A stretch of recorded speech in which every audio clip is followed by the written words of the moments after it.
Hello, and welcome to Round Glass. My name is Tatum Barnes, and thank you for joining me for this meditation on the wisdom of kids. And today we are exploring the theme of a child's mind, or for any of us, the beginner's mind. And before we jump into more of what that means and what we're going to be doing, I'd love to hear from you. So if you feel so moved, please let me know in the chat how you are feeling today. Me, myself, I'm feeling relieved. This is the last week of a long and arduous summer camp. We haven't lost a kid. There have been not a lot of fights. We've had a lot of fun. I am relieved, folks. But let me know in the chat, how are you feeling right now? You can use one word, you can use a brief sentence, whatever resonates for you. But I am relieved. A little bit hot, a little bit of exhaustion, but mostly relieved. Now, since it's the last week of summer camp, and if people have gone to summer camp or they have children who've gone through it, they know a little bit of what transpires. Like I said, it's a lot of heat, it's a lot of exhaustion this summer, it's a lot of social interaction, a lot of dodgeball, a lot of exploration, new friends, making bracelets. It's a beautiful time. As a counselor, as a director, it's also a very challenging time because we are the ones who need to gather children's focus. If you remember being a child or you know children today, you know that that's a tricky task. It's kind of like herding cats. So as I'm explaining how we're going to play a game just today, I mean, talking to 24/7-year-olds, we have two girls sharing secrets over here. We have a kid picking his nose over there. We have someone who is in their feelings and maybe peeking out from behind a table, hiding over there. And it's my job to gather everyone's awareness so that they can hear my instructions. It's no easy task. And inevitably, I repeat myself again and again and again. And though we, as adults, we've developed our minds, our focus is still an issue. So when we're thinking about a beginner's mind, we're going to be thinking about honing our focus today. But I'll say a little bit more. Right now, I want to check in with all of you. So I'd like to thank everyone who shared in the chat. I'll see if there's anyone. Oh, hello. I have someone who's feeling drowsy. That makes two of us. Thank you for sharing. Excited. I don't know how, but that makes two of us. I'm feeling drowsy and excited. Hopeful with an exclamation mark. I appreciate the punctuation. And the next thing on my prompter says settling in. And even though no one shared that, I will offer it. I feel like that I am settling in. So like I said, this idea of a beginner's mind, I'm inspired to teach a little bit today about how that can relate to bringing our focus back and back again. The beginner's mind is a concept that comes from Zen Buddhism, from the Buddhist tradition, and it helps people avoid the pitfall of over-intellectualizing their lives. In order to be a successful human being or a successful meditator, we need to not overthink things. We need to quiet our thinking minds so that we can experience that which exists beyond it, beyond the analytical. So I know that a lot of us have busy minds and inner monologues. So today we're going to be practicing getting out of that, stepping into the mind that we had as a child, which was open, full of possibility, perhaps too much so, or if you ask a camp counselor, maybe. So in just a moment, what we're going to do is give our bodies a chance to relax, get the kinks out. We'll take our meditation posture, and we are going to do what I might consider a more rigorous meditation. Oftentimes in my meditation, I'm going to be giving a lot of fun, imaginative visualizations to get you from point A to point B, but that is not my goal today. My goal today is to hone your focus. So we are going to be moving deep within the heart, and we're going to sit there in meditation. It's more of a Buddhist meditation where we are just sitting and clearing our minds, and you will be distracted. The thought will happen, the sound will happen, The discomfort in the legs will happen, and I task you to just bring your focus back. And when the thoughts start to bubble up, I can't do this. This is annoying. I picked the wrong meditation here and now. We're going to bounce off those thoughts back into that openness of our beginner's mind. Sound good? Well, even if it doesn't sound good, this is what we're going to do, and I believe in you. So without any further ado, give your body permission to do whatever it needs to do to be comfortable. The shoulders roll back, the neck rolls around. All the itches get scratched, the knuckles get cracked. Whatever you need to do. Make your weird faces, massage your jaw. All of these things are fair game. If you're still wearing your tight work pants, you're wearing a belt, you just loosen that up so the belly can be soft. And I invite you to take a meditation posture with your spine long but relaxed, vertebra stacking, closing your eyes when you're ready, or taking a soft gaze somewhere out in front of you, and beginning to breathe normally.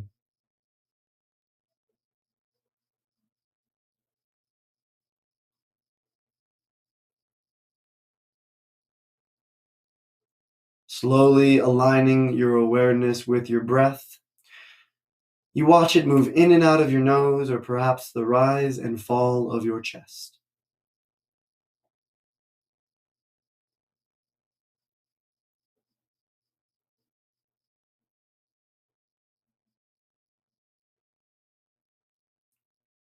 Even in these first few seconds of meditation, you can feel your mind's bouncing around. You bring it back to watching your breath each and every time it moves.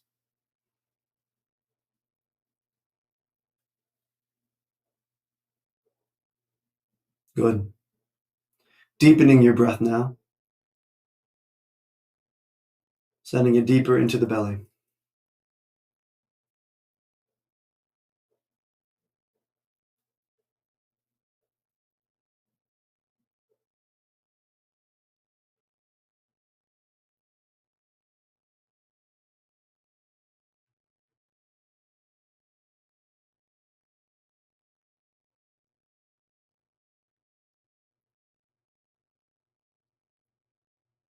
Focusing and refocusing. Simply watching the breath.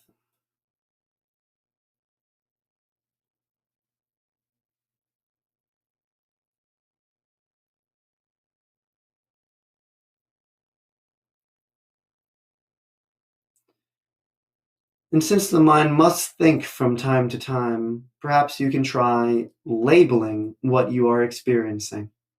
So if you hear a sound, you can think sound, bounce off of that thought, and move back into your witnessing of your breath. Breathing and diving within yourself once more.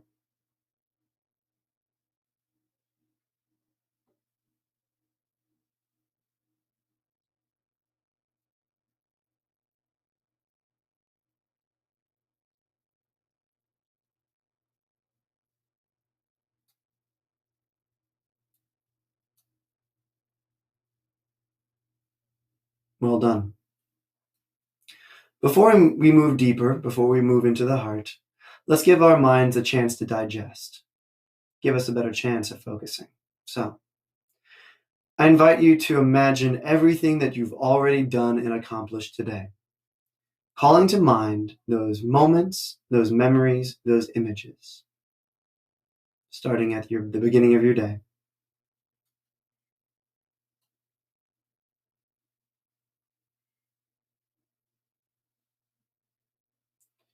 You're not getting sucked in to any one moment. You're not judging yourself. You're simply flipping through these memories like pages in a storybook.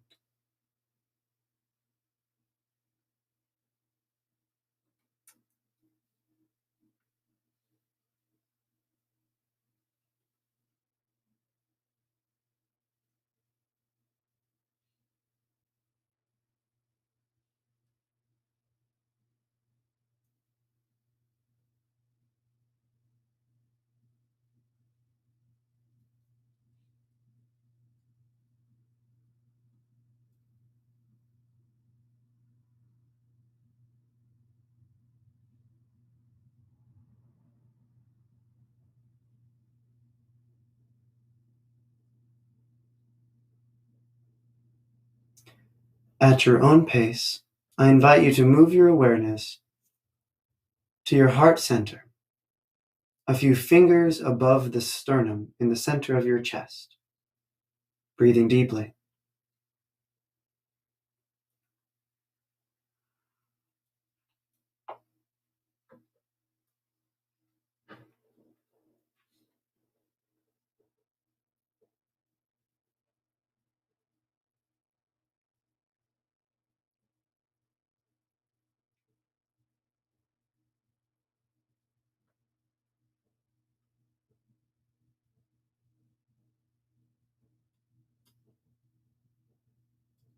Focusing and refocusing. Breathing. Making the heart soft, giving it permission to let loose some of the armor that it carries.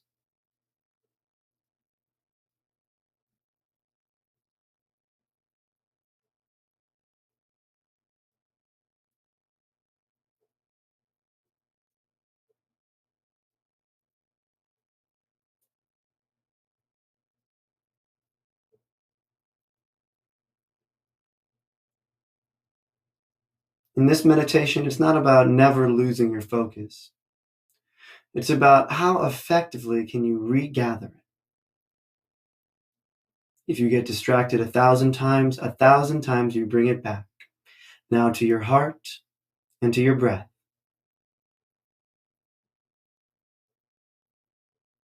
Simply witnessing.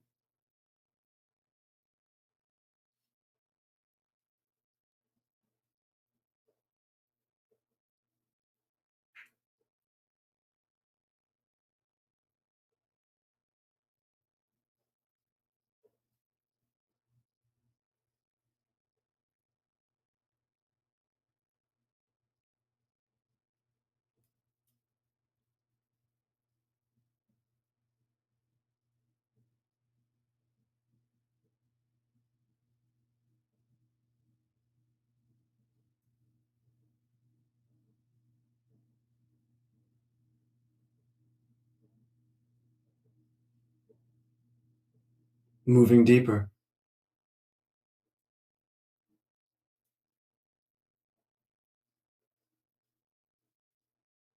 As you sit, emotions may come up, frustrations about the distractions or discomfort in your body. You use that as a diving board to move deeper.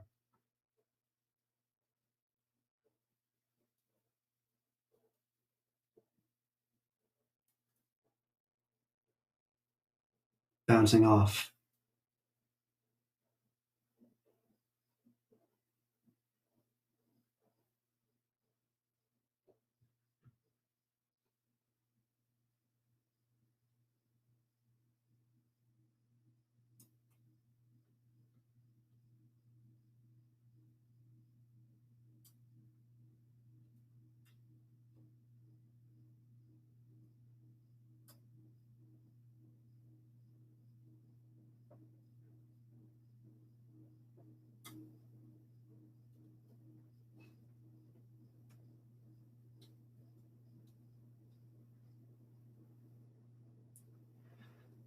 As you sit in the heart and seek to stay focused on your breath here, I invite you to push through resistance. As you encounter physical, emotional, mental resistance, you push through it. You stay stubborn. And I trust that you will make the wise decision. If your body is aching, is that a sign to push through the resistance, or do you need to recenter your legs? It is all right to move if you are in pain. You make the decision.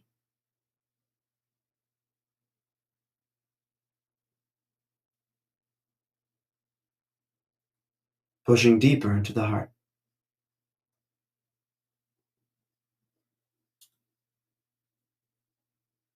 There it is.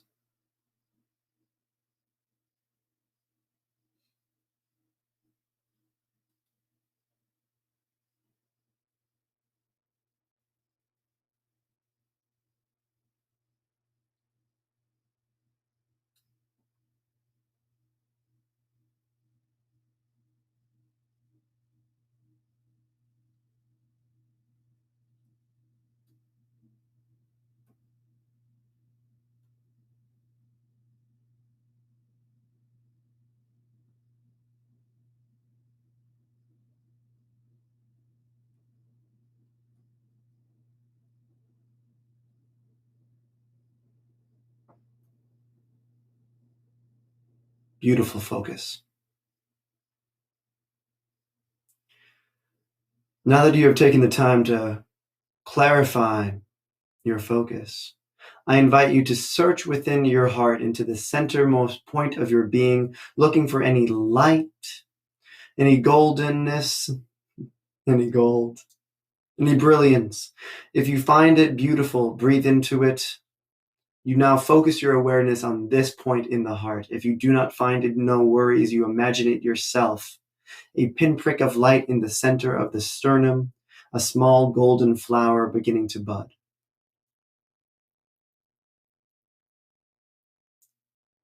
You train all of your focus on this point of your body, breathing deeply.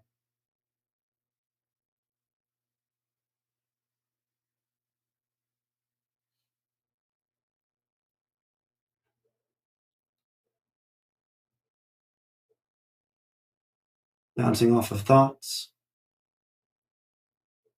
bouncing off of external noises,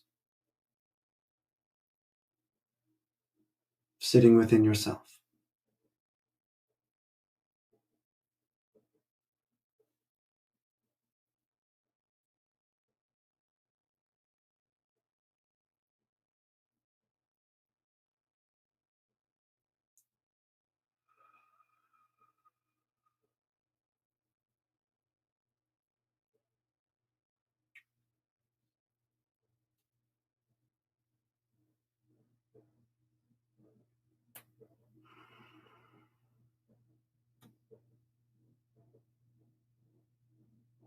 Diving deeper.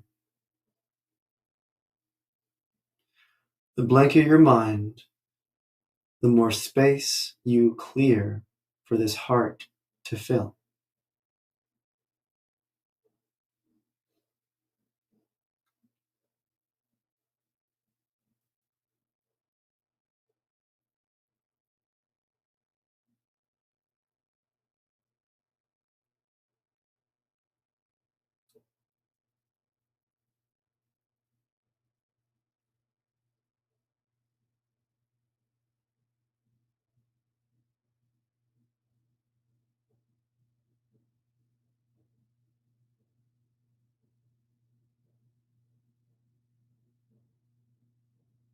Beautiful. At this point in your meditation, I invite you to give your heart permission to breathe for you. You can think it to yourself. I give my heart permission to breathe for me. And watch as your body begins to fall into a natural rhythm of breath. It does so on its own. And you simply watch it do so. It may seem too short, too quick, but trust your natural intelligence.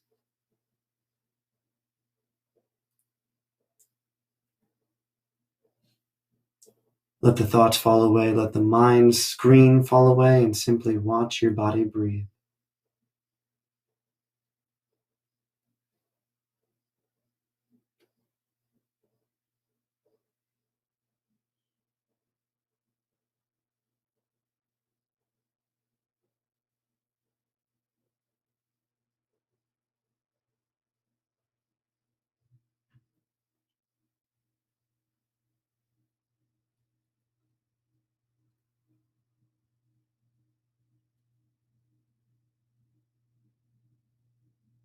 Focusing and refocusing.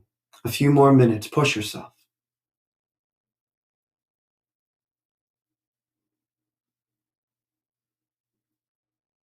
What exists for you beyond that resistance?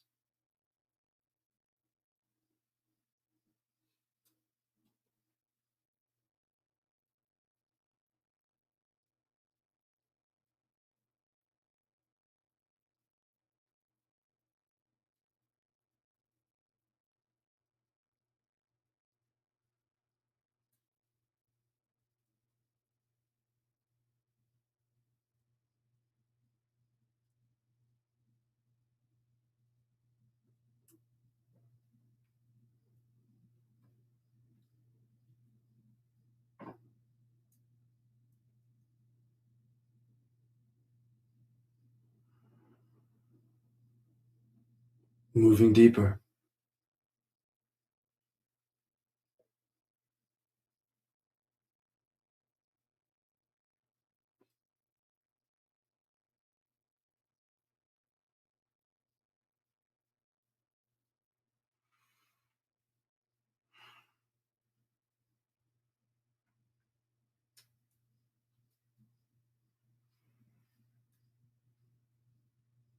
Well done. Gently shift your awareness to where your body makes contact with the ground beneath you, bringing your thoughts back to describe to yourself the qualities of these sensations. What does it feel like to feel your ankles, your sit bones, your thighs pressed against the ground?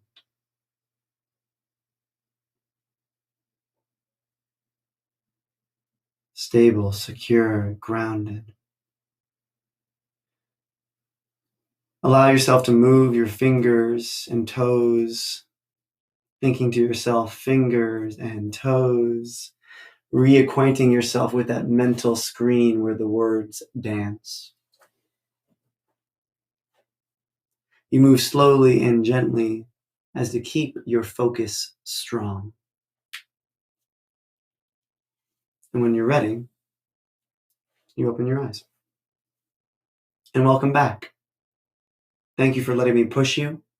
That is not easy, and yet we all persevered and we did so. Well done. With this meditation and all meditations, it's important to take a look at that before and after picture. So check in with yourself, your body, your emotions, your mind, your focus. Compare that to how you started this meditation or started your day. I know that I was feeling relieved, but also drowsy and excited, and now I'm feeling a little bit more calm and centered. It's also that time where I invite you to type in the chat any questions that you have about this meditation, about Zen Buddhism, the tradition that informed this meditation, or about meditation in general. Please type in the chat any questions. If you have comments or about anything that was weird or noteworthy at all about this meditation, I'd love to hear from you. Now, something that I'm often hearing in this meditation is how, Tatum, I feel ashamed or I'm so mad at myself when I lose focus. How can I help with that? And what I can really do is just validate that. That is something we're all there. We've all been there. It's super frustrating to not be able to turn that monkey mind off. There's no disparaging vibe to the term monkey mind. It's just like it's a part of our biology. This is the brain that is thinking so we can describe our environment so that we can move in it so that we can stay safe. Like, thank you, evolution. If anything, you should feel good that your mind allows you to do this. It's just that when we are meditating, we're trying to do something else. We're trying to move beyond our biology into those higher states of humanity and beingness, right? So it's normal. The fact that you have that mind is good. You can say, thank you. Thank you for keeping me safe. Thank you for keeping me intelligent. Thank you for keeping me aware. Right now, I'm trying to do something different. So I'll see you in 15 minutes. Talk to it. It's a part of you. It'll listen. Beyond that, because it's normal, because it's all well and good, give yourself a break. Give yourself a break. It's not a failure if you lose your focus. Like I said in that meditation, it's not about having that rigid one point of attention. Perhaps if you're enlightened or close to it, then that's what you should be aiming towards. But for the rest of us, what I would suggest is practice how efficiently and how gently you can bring yourself back to awareness. You will get distracted. You start thinking about your next cigarette or what's for dinner. And instead of recognizing, oh, I'm off track, oh, so stupid, just recognize it and come back. I'm meditating. Whew. If you're able to bring it back with compassion, you're already doing the work. Another question is, if I only have 5 minutes, how can I get benefits from this practice? This is a focus blasting practice. And focus is good throughout the entire day. There are very few times in our lives when we don't want to be focused, right? So if you have 5 minutes, you can really try to clear your mind, get back into that focus, and your next conversation will go better. Your next meeting will go better. You'll, for me, I won't misplace my objects quite so much. Or I won't forget a kid's name because I'm focused. So it's a great focus blaster even in 5 minutes, and it's good mind clearer for 5 minutes. So if you're starting to get caught up in that maelstrom of thought, you have to put it all down so that you can actually face those challenges with a level head and with a little bit of mental quietude so the right answers can drop in, as they so often do. It's a great question. Do I have any other questions? No, I think what I'm gonna give you right now is a little bit of homework, and that is to find the time to be mindless. It's kind of like me telling you find the time to play or find the time to be childish. It's not something that you will hear often. I think we're always trying to be efficient adults to maximize our output. So if you have a little bit of downtime, well, you better be doing something to help yourself. There's a new self-help book. There's a new podcast. There's a new app on your phone that's going to train your brain. And I'm telling you, take 5 minutes a day to do nothing, to lie down, to look at the clouds, just to look around. I laugh because I know that I do it, and I'm so enriched by it. There's such simple joy in stopping and just witnessing life. It's slow, it's silly, and it's your homework. So good luck. Like I said, lie down, watch the clouds, look at the ants, find an anthill and just watch them move around. It brings the blood pressure down. It brings you peace, and it is good medicine for a busy mind in a busy day. So that is your piece of homework. And I'd also like to gift you a little bit of wisdom, something that would fit on a fortune cookie. And I never have them prepared, so I always am surprised about what I find in here.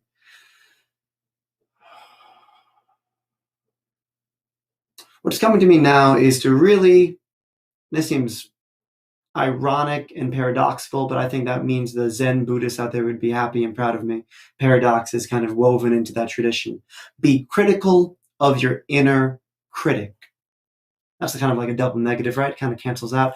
But that monkey mind, that thought monologue that never stops, it really becomes an issue when it takes on the voice of our inner critic. That voice that says that we're not good enough. I can't believe you got distracted again. That's so stupid. You left the oven on while you meditated. Like, I can't believe you. Where's your head right now? That critical voice does nothing for us. And oftentimes, it's not our voice. It's an amalgam of all the negative voices that have been around us in our lives. It really doesn't serve us. So I'm encouraging you to be critical of it. What is it? Does it serve you? If not, and it doesn't, don't listen to it, especially as it gets in the way of your meditation. When you're meditating, like I said, you're practicing having that gentle refocusing. And if there's any critical thoughts in your meditation, just bounce right off of them. Or you can tell yourself, not today. So my friends, be mindless. Don't listen to that negative voice in your head. And as always, stay open. That's how we learn. And we're always learning. Thank you for sharing this time together. And please continue to explore meditation with us. Check out my daily live meditations at round.glass or on our app. And there are loads of amazing practices and traditions and teachers on display. I'll be back next Tuesday for my next session. And until next time, be easy and stay blessed. Peace.